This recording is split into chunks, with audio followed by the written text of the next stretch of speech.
I am in my bathroom. I love the backdrop. It's a great curtain. Copyright. That's what inspired me to run downstairs and make a video. Copyright. Where did it start? I saw a photographer. There was a photograph on the Facebook of a really cool art installation, and the photograph itself was being touted as art. And I thought to myself, now, does it really qualify as art if it's a photo of art? If I take a photograph of a sculpture, is my photograph now art in its own right? And now we get into finer details of, well, that depends. Did you photograph at a unique angle? Did you manage to juxtapose it with unique other items in the environment? You know, did you fiddle with the colors and make a statement? So I don't know. But it had me thinking about copyright. Now, I have so much to say about copyright. I've been thinking about that one a long time because it's getting on my last nerve. Copyright. Copyright is a device used by profiteers to restrict and strangle the creativity of the masses in order to ensure that only that which is profitable to the profiteers shall be produced, created, focused on, done, or give satisfaction to anybody. Got it? Copyright is made up by people who want to make money. It is not something the artists want. The artists just want to be supported.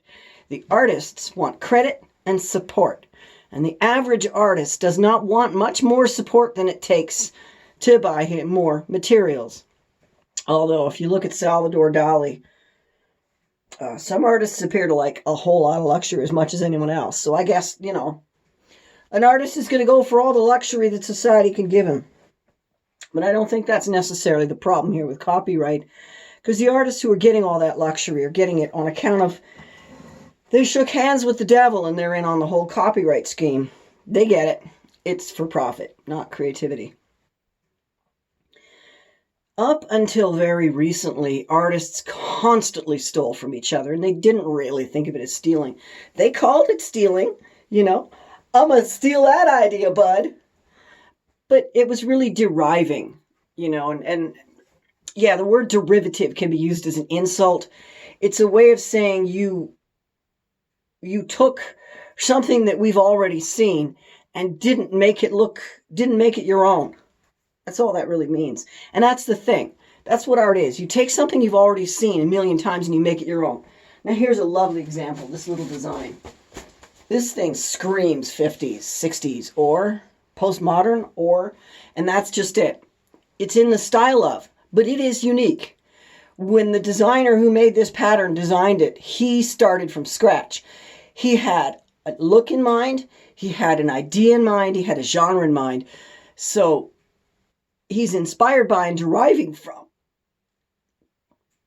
you know, but did he steal the little crosses? Are the little crosses a copy from someone else's work? Did Eric Carmen steal from Tchaikovsky when he wrote Don't Want to Be All Alone Anymore? Ooh, I can't sing these days. My voice is changing, and so it's like all by myself. I will get my voice back. When it's done and it settles, I will have it trained. I may never be a very good singer, but I will always sing. Damn it. Anyway, that's Piano Concerto No. 2 by Rachmaninoff. Sorry, not Tchaikovsky. Rachmaninoff. Rachmaninoff's Piano Concerto No. 2, which Eric Carmen was assigned to play in piano classes, became an extremely famous song. Did he steal? I mean, when you listen to it, it's so obviously the melody. Did he steal it? No. If you went back to Rachmaninoff would say, "Oh, I love what you did with my melody and people like it. Well done, sir." It's art. That's how art works. Whether you're taking the flight of birds in sky and trying to create an incredible visual image, or you're interpreting somebody's song with dance, or you're putting a new take on an old rhythm. Jazz musicians are about as original as they get, but when you actually sit down and watch them work, they're riffing off each other. People create off each other. We don't create in a vacuum. We don't create when there's nobody to see it. And we don't create when there's nothing to inspire us. We create things based on our experiences in life, and that is going to result in some copying. Now we get to this YouTube copyright thing and this music copyright and this whole produced works copyright thing that's been going on, where 20 seconds of somebody else's work, 10 seconds, I'm not even sure how much time of a song of somebody else's work it takes to trigger a copyright infraction. It's for profit. It's absurd. But what's happening, I'm seeing, is that the children growing up in this toxic atmosphere of "don't you dare copy anyone" are completely strangled. Maybe they're not. I mean, when the artists that are currently growing up in this atmosphere really get out there and start producing, we'll find out the true outcome of what's going on. But what's bothering me is when they point to something because they recognize it. Like, I have to make something up and it's not going to be inaccurate. But suppose you've drawn a picture of a lion and you've done it in a Chinese lion style. And there's a famous Chinese lion picture painted on a wall of your town. Okay, we'll go with that. The kids today would look at your lion and go, "Oh, you copied that. You're stealing." Kids today think that if it looks like something that's gone before, it's a theft. That's what I mean. We've managed to, the profiteers have managed to convince the children of today that art is supposed to be 100% unique and original, or it is invalid. And that's not how we've always created. The only place I've ever seen that concept where your art is supposed to spring out of your imagination without any piece of the real world involved in it is in the Christian religion. It's why the Muslims have come up with such amazing mosaics. So there are advantages to that attitude. But it's the second rule in the Christian rule book, and Jewish too. And well, Moses, right? Moses, who underpins Christian, Jew, and Muslim, brought down the 10 Commandments from the mountain. And the second one is that you're not supposed to copy anything that actually exists in your artwork. And it's that's what a graven image is. A graven image is artwork. Something, because back then the only way to get an image was to engrave it. They didn't really have paper. So a graven image, really what they meant was, you will not produce drawings of anything, drawings or photographs or pictures of anything that actually exists. So you got with the Muslims, they turned to tile work. It's nobody else really paid any attention. Well, and in some cultures, they just don't take pictures of themselves. But very few cultures, I think the Amish are the only one I can't say I've ever seen the Amish draw leaves and flowers on things. Humans aren't like that. It's not natural. Neither is that religion, but that's a rant for another day, and it's going to be a doozy when I get to it. Yeah, it's going to piss off 3 classes of religion all at once. Yeah. Point being, copyright itself is theft. It's theft of inspiration from the masses. Pay your artists. And stop paying them when someone else buys their stuff. Okay? I am an artist, right? I make art. I'm a new artist. I'm an artist making new art. I'm an artist with no name. I'm an artist who can't sell a thing. Oh, it ticks me off. Now, this artist here bought art from someone else. Admit, it's partly speculative. This little print here comes with all of its little paperwork so that it can be sold again if it ever has value. I don't personally think it ever will. We like it. That's why they say the first thing when buying art is buy something you like, because you probably never will recoup any money on it. But at this point, I shouldn't recoup money on that painting. That painting Hal Lasko got paid for that work, as Hal Lasko should. And that's where it should end. I shouldn't get paid 3 times as much when he dies. That's the part that's just ridiculous.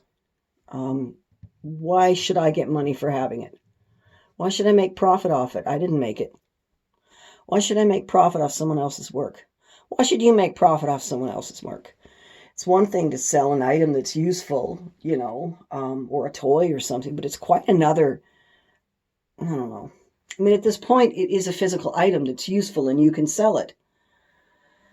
But I cannot therefore turn around and use the imagery else how. Because I own the painting does not mean that I can actually take it and use it as background art in other paintings.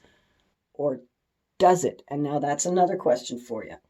Because there are artists who do exactly that. There's one artist who's gotten quite famous for picking up old school oil paintings in thrift stores, the kind of paintings that are sold at giant bazaars where you've got 50 of the same painting in 3 different color tones and 5 different sizes so that everybody can find just the right one. And paint by number paintings. This artist grabs them too. He gets them at yard sales and then he reworks them. He goes back in and he adds paint and he takes away paint and he covers things and he adds things and he completely changes. And there's a few other artists that work like that. And so in that sense, I suppose I could take Hal's print and I could paint a little deer wandering through the forest. And if I painted that deer very well, it's enhanced. Did I ruin the painting? Is Hal's painting now ruined? In that sense, art is a very, very difficult subject. But I really do think that the copyright systems we have in place are killing creativity. I really do. It's getting to where a young artist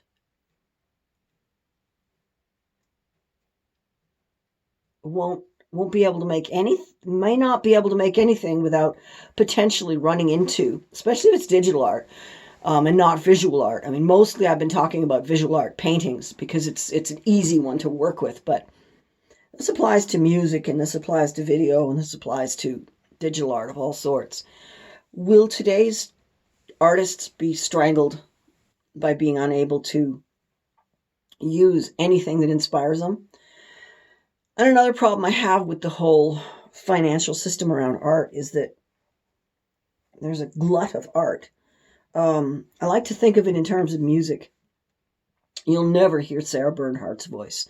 I will never know what Sarah Bernhardt's voice actually sounded like. I may have thought it sounded like a well-tuned flute being strangled, screaming in pain. It's really hard to say. But no one will ever walk up to today's modern singers and say to her, "You sound just like Sarah Bernhardt. Were you listening to her records? Did you study Sarah Bernhardt to get your music?" And then pull out some recordings of Sarah Bernhardt and completely dismiss this artist's entire career arc with a recording. Like, for instance, when someone sings like Janis Joplin, or that's a really big one. "Oh, you sound just like Janis Joplin." Oh, well, Janis already did it. Nobody wants to hear that now. We can just pull up a picture of we can just pull up a recording of the original. Why do we want you? How about the primary venue of employment for most musicians up until, recently? The bar. What did musicians do to make a living? They went to the bar. They went to the corner. The bar had no music, because if you weren't playing music, you didn't have music, because they didn't have recorded music. And that's what I mean about recorded music. Musicians, everywhere there was a bar, you had to have a musician. That's a massive, massive employment field, wiped out by recordings, jukeboxes. And in fact, people don't even appreciate hearing music. You'll be walking, see these strands, they do a Jack Nicholson on me. I can't get them to stay put until they get a little longer, because they're not quite long enough to stay put. So every morning I wake up, I'm like,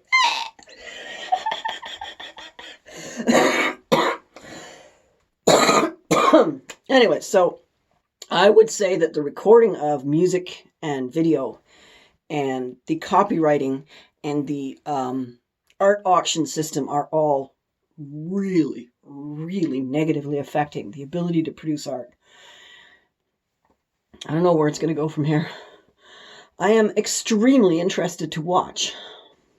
I do know that it means that artists of today must also be marketers. I think that's the reason I don't sell. It's got nothing to do with the quality of my work or the appeal of my work, and has everything to do with my inability to sell.